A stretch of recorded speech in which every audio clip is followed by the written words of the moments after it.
இயேசு கிறிஸ்துவில் அன்பார்ந்த சகோதர சகோதரிகளே, பந்தை மேல் நோக்கி எறிந்தால் அது கீழ் நோக்கி விழும் எனும் இந்த நியூட்டனின் புவியீர்ப்பு விசையின் அடித்தளத்திலே இன்றைய அறிவியல் உலகம் சுழன்று கொண்டிருக்கிறது.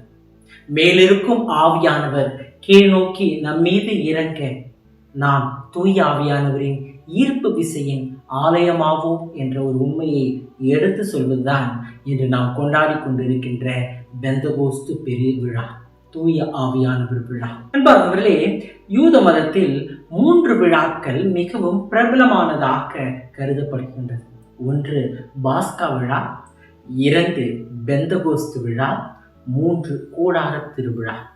இதில் பெந்தகோஸ்து திருவிழாவானது பாஸ்கா விழாவின் 50வது நாளில் கொண்டாடப்படுகிறது. இது வாரங்களின் விழாவாகவும் கருதப்படுகிறது. இந்த விழா 2 விதமான முக்கியத்துவம் கொண்டதாக இருக்கின்றது. 1 வரலாற்று முக்கியத்துவம். வரலாற்று முக்கியத்துவம் என்பது சீனாய் மலை உடன்படிக்கையை நினைவு கூறுவதாகும். இந்த விழாவை கொண்டாடுகின்ற பொழுது மக்கள் சீனாய் மலையில் ஆண்டவர் அவர்களோடு செய்த உடன்படிக்கையை நினைவு கூறுகிறார்கள். 2 வேளாண்மை முக்கியத்துவம். வேளாண்மை முக்கியத்துவம் என்பது கோதுமை அறுவடைக்கு நன்றி செலுத்துவதாகும். விண்ணிலிருந்து மண்ணை நோக்கி இறங்கி வந்த தூய ஆவி திருத்தூதர்கள் மீதும் அன்னை மரியாவின் மீதும் இறங்கி வந்து நம் ஒவ்வொருவருக்கும் இந்த இறங்கி வருகின்ற ஆன்மீகத்தை, the spirituality of descending, கற்றுக் கொடுக்கின்றார். இறங்கி வரும் ஆன்மீகம் 2 விதமான முக்கியத்துவம் கொண்டதாக இருப்பதை நான் பார்க்கின்றேன். 1 வாக்களிக்கப்பட்ட ஆன்மீகம். பழைய ஏற்பாட்டில் யோவேல் இறைவாக்கின் வாயிலாக நான் மாந்தர் அனைவர் மீதும், புதல்வர், புதல்வியர், பணியாளர் மற்றும் பணிப்பெண்கள் மீதும் தூய ஆவியை பொழிந்தருள்வேன் என்று கூறிய வாக்கு இதில் நிறைவேறுகின்றது. யோவேல் 2வது அதிகாரம் 28 மற்றும் 29வது இறை வார்த்தை. நான் உங்களுக்கு தண்ணீரால் திருமுழுக்கு கொடுக்கிறேன், என்னை விட வலிமை மிக்க ஒருவர் வருவார், அவர் உங்களுக்கு தூய ஆவி என்னும் நெருப்பால் திருமுழுக்கு கொடுப்பார் என திருமுழுக்கு யோவான் கூறிய வாக்கும் இந்த விழாவில் நிறைவேறுகின்றது. லூக்கா 3வது அதிகாரம் 16வது இறைவசனம். தூய ஆவியை பெற்றுக்கொள்ளுங்கள், நான் உங்களுக்கு தூய ஆவியை அனுப்புவேன் என்று இறைமகன் இயேசு கூறிய இறைவாக்கும் நிறைவேறுகின்றது. யோவான் 14வது அதிகாரம் 16 முதல் 17 வரை உள்ள இறை வார்த்தைகள். ஆக இறங்கி வருகின்ற ஆன்மீகம் ஒரு வாக்களிக்கப்பட்ட ஆன்மீகம். ஏற்கனவே பழைய ஏற்பாட்டிலும் புதிய ஏற்பாட்டிலும் இந்த ஆவியானவர் வாக்களிக்கப்பட்டிருக்கின்றார். 2வதாக இது ஒரு பிறக்கப்பட்ட ஆன்மீகம். திருவிவிலியம் தூய ஆவியின் 3 பிறப்புகளை நமக்கு எடுத்து காட்டுகிறது. 1 உலக பிறப்புக்கு ஒரு பிறப்பு. தொடக்கத்தில் கடவுள் உலகை படைத்த போது தூய ஆவியானவர் நீரின் மீது அசைந்தாடி கொண்டிருப்பதை நாம் வாசிக்கின்றோம். தொடக்க நூல் 1வது அதிகாரம் 12வது இறைவசனம்.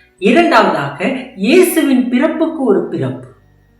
இயேசு இந்த உலகில் மனிதனாக மனுக்குருவு எடுக்க அன்னை மரியாவின் மீது தூய ஆவியின் வல்லமை வெளிப்பட்டது. இது இயேசுவினுடைய பிறப்பிலும் தூய ஆவியின் பிறப்பு இருப்பதை காட்டுகின்றது. லூக்கா 1வது அதிகாரம் 35வது இறைவசனம். 3வதாக திரு அவையின் பிறப்புக்கு ஒரு பிறப்பு. திரு அவை இந்த மண்ணுலகில் பிறப்பதற்காக இறைவன் அனுப்பிய தூய ஆவியானவர் திருத்தூதர்கள் மீதும் அன்னை மரியா மீதும் இறங்கி வந்தார். ஏன் இன்று நம் ஒவ்வொருவர் மீதும் இறங்கி வந்து இந்த திரு அவையை வழி நடத்தி கொண்டிருக்கின்றார். இது திரு அவையின் பிறப்புக்கு ஒரு பிறப்பாக கருதப்படுகின்றது. திருத்தூதர் பணிகள் 2வது அதிகாரம் 1 முதல் 11 வரை உள்ள இறை வார்த்தைகள். ஆக இறங்கி வருகின்ற ஆன்மீகம் ஒரு பிறக்கப்பட்ட ஆன்மீகம். நாம் கொண்டாடுகின்ற இந்த பெந்தகோஸ்து பெருவிழா இறங்கி வருகின்ற ஆன்மீகம். இன்று நமக்கு எத்தகைய ஒரு அழைப்பை இது கொடுக்கின்றது என்பதை நாம் சிந்தித்து பார்ப்போம். இந்த இறங்கி வருகின்ற ஆன்மீகம் தூய ஆவியானவர் நமக்கு தருகின்ற முதல் அழைப்பு முன்னிலையிலிருந்து கடைநிலைக்கு மாறும் ஆன்மீகம். அதாவது தாழ்ச்சி என்ற பண்பு. யார் பெரியவன் என போட்டி மனப்பான்மையோடு இருந்த சீடர்கள் தூய ஆவியானவரை பெற்ற பிறகு எல்லோரும் ஒரே நோக்கத்தோடு ஒற்றுமையாக உலகெங்கும் சென்று நற்செய்தி அறிவித்ததை நாம் பார்க்கின்றோம்.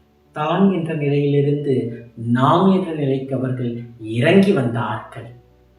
நான் தான் என்று நினைத்த சீடர்கள் ஒரே நிலைக்கு, அதாவது கிறிஸ்து என்னும் நிலைக்கு மாறினார்கள். இது அவர்களில் தாழ்ச்சி என்னும் பண்பை வளர்த்தது. இறங்கி வருகின்ற ஆன்மீகம் தான் என்ற அகண்டையிலிருந்து தாழ்ச்சி என்னும் புதிய ஆன்மீகத்தை அவர்களுக்கு தந்தது.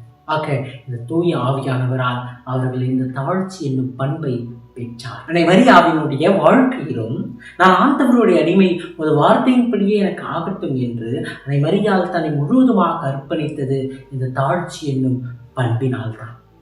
ஏனென்றால் அன்னை மரியாள் தூய ஆவியானவரை பெற்ற பிறகுதான் இதை வெளிப்படுத்துகின்றார். நாமும் நம்முடைய அன்றாட வாழ்க்கையிலே நான் என்ற அகந்தையோடு, நான் தான் எல்லாம் என்ற நிலையோடு வாழ்கின்ற பொழுதெல்லாம் நம் தூய ஆவியானவருடைய அருளை நாட வேண்டும். இந்த ஆவியானவர் நம்முள் இறங்கி வருகின்ற பொழுது நாம் ஒவ்வொருவருமே நாம் என்ற அந்த நிலையிலிருந்து அந்த கடைநிலைக்கு கடந்து செல்லுவோம். இந்த தாழ்ச்சி என்ற பண்பை நாம் நமதாக்குவோம். ஆக தூய ஆவியானவர் நம்மை இந்த தாழ்ச்சி என்ற பண்பிலே வளர்க்கின்றார்.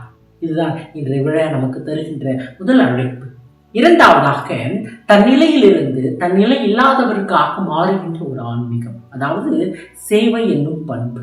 இறங்கி வருகின்ற ஆன்மீகம் சேவை மனப்பான்மையை தூண்டி இழுக்கின்றது. தன் நிலையிலிருந்து தன் நிலை இல்லாதவருக்காக, அதாவது மற்றவருக்காக இறங்கி வரக்கூடிய ஒரு நிலை.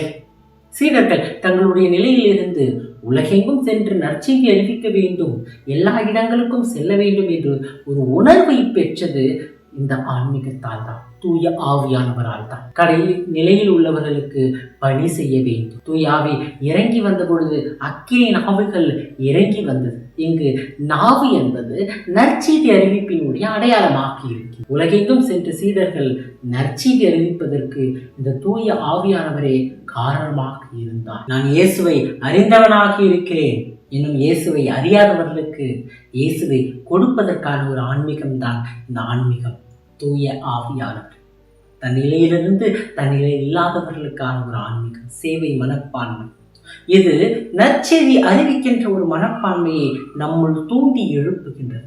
அதனால்தான் அன்னை மரியாள் தூய ஆவியை பெற்ற பிறகு வயதான ஒரு தாய் கருவுற்றிருக்கிறார் என்று அறிந்த பிறகு அவருக்கு உதவ செல்லுகின்றார். அவர் பெற்ற தூய ஆவி அவருள் இந்த சேவை மனப்பான்மையை ஏற்படுத்தியது. இன்றைக்கு நம்முடைய வாழ்க்கையிலும் நாம் இந்த சேவை மனப்பான்மையோடு வாழ, நற்செய்தியை பிறருக்கு அறிவிப்பவர்களாக, கிறிஸ்துவை மற்றவர்களுக்கு தருபவர்களாக வாழ வேண்டும் என்றால் தூய ஆவியானவரை நாட வேண்டும்.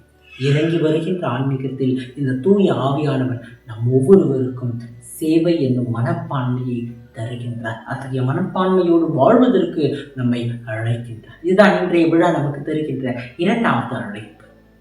மூன்றாவதாக, தகுதியற்ற நிலையிலிருந்து தகுதியுள்ள நிலைக்கு மாறுகின்ற ஒரு ஆன்மீகம், அதாவது புது வாழ்வு.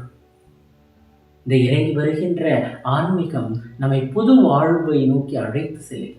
எசேக்கியேல் புத்தகத்தில் உலர்ந்த எலும்புகள் தூய ஆவியானவரால் புது வாழ்வு பெற்றதைப் போல கலக்கத்தால், அச்சத்தால், பயத்தால் இருந்த சீடர்கள் தூய ஆவியானவரை பெற்ற பிறகுதான் புதிய வாழ்வை பெறுகிறார்கள். இந்த தூய ஆவியானவர் அவர்களுடைய அச்சத்திலிருந்து அவர்கள் புதிய வாழ்வை தந்தார். இன்றைக்கு அதே போல நம்முடைய வாழ்க்கையிலும் நாம் அச்சத்திலும் கலக்கத்திலும் பயத்திலும் இருக்கின்ற பொழுது, இந்த உலகத்தினுடைய கவலைகளால் நிறைந்து இருக்கின்ற பொழுது இந்த ஆவியானவர் நமக்குள் நம்பிக்கையை தருவார், அமைதியை தருவார், மகிழ்ச்சியை தருவார். நம்முள் இருக்கின்ற அனைத்து கலக்கங்களையும் அச்சத்தையும் நீக்கி புதிய வாழ்வை தருவார். எனவே இந்த ஆவியானவர் நம்முள் வந்து நமக்கு புதிய வாழ்வை தர வேண்டும் என நாம் ஆசிக்க வேண்டும். இதைத்தான் யோவான் நற்செய்தி 16வது அதிகாரம் 18வது இறைவசனம் சரியானது எது என்பதை காட்டுகின்றவராக தூய ஆவியானவர் இருக்கின்றார் என்பதை நமக்கு எடுத்துரைக்கின்றது. அன்னை மரியாளும் இறைவனின் தாய் என்ற ஒரு புதிய வாழ்வை, மீட்பின் திட்டத்தில் பங்கு கொள்கின்ற ஒரு புதிய வாழ்வை பெற்றது இந்த ஆவியானவரால் தான்.